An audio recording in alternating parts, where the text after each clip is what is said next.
歡迎收睇 JW 檔案。海外有唔少人言之鑿鑿咁話，中共總書記習近平大權旁落。但從表象嚟睇，仍然未有確實嘅證據顯示佢有失勢嘅跡象。雖然係咁講，但係官場嘅高層變動的確係有啲唔尋常㗎。正面嚟講可以話係習近平不斷咁打破慣例，顯示佢大權在握。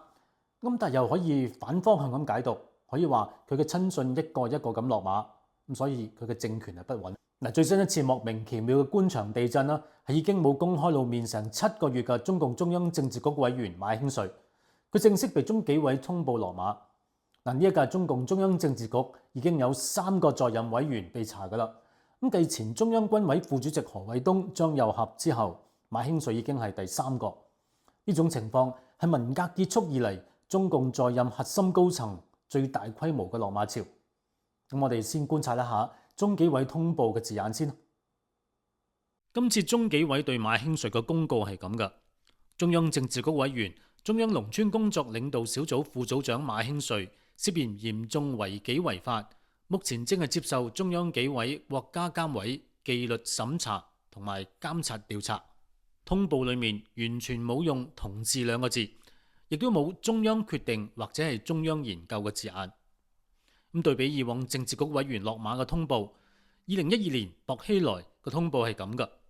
鑑於薄熙來同志涉嫌嚴重違紀，中央決定立案審查。而2017年嘅孫政才亦都係咁㗎。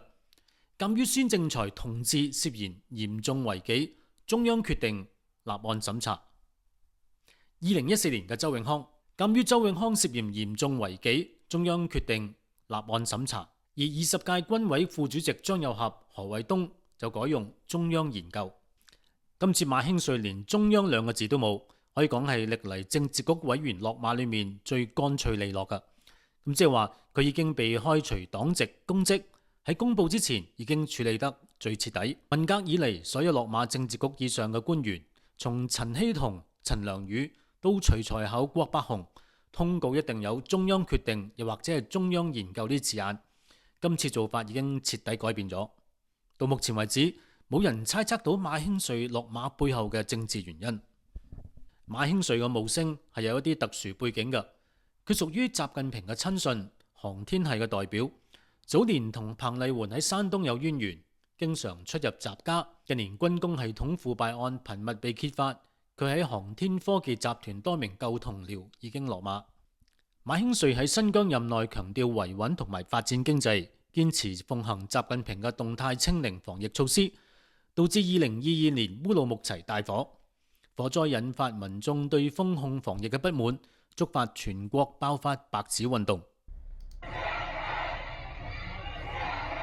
疫情過後2年，馬興瑞2025年突然被調職，中央巡視組進駐新疆調查貪腐。佢嘅舊部烏魯木齊市委副書記馬志軍、伊犁州副書記王俊相繼被查。中央決定，馬興瑞同志不再兼任新疆維吾爾自治區黨委書記、常委、委員職務，另有任用。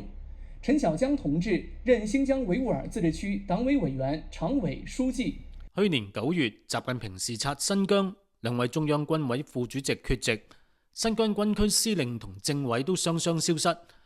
接見嘅部隊規格大幅降級，只係見到低階嘅軍官。當時已經有唔少人認為好唔尋常。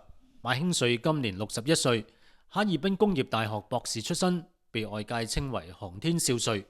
佢一路做到中國航天科技集團總經理、國家航天局局長，參與過神舟同埋探月工程。之後南下廣東做深圳書記、省長。喺廣東任內，馬興瑞推動粵港合作，同林鄭月娥會面過好幾次。馬興瑞喺廣東多次同恒大創辦人許家印會晤。廣東傳媒報道，馬興瑞同恒大關係密切。2021年調任新疆做黨委書記兼政治局委員，正式進入中共嘅權力核心。任內多次批評西方指責新疆建立集中營，呼籲西方記者多啲去新疆睇下。包括西方的記者，有什麼強迫勞動？有什麼種族滅絕？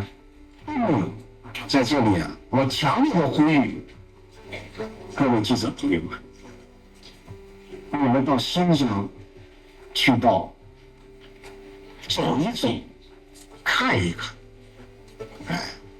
想看什么都可以随便看，亲身实地感受一下真实的新疆，要对世界有些国家，专门和黑人新疆这些媒体，不要受他们蒙骗。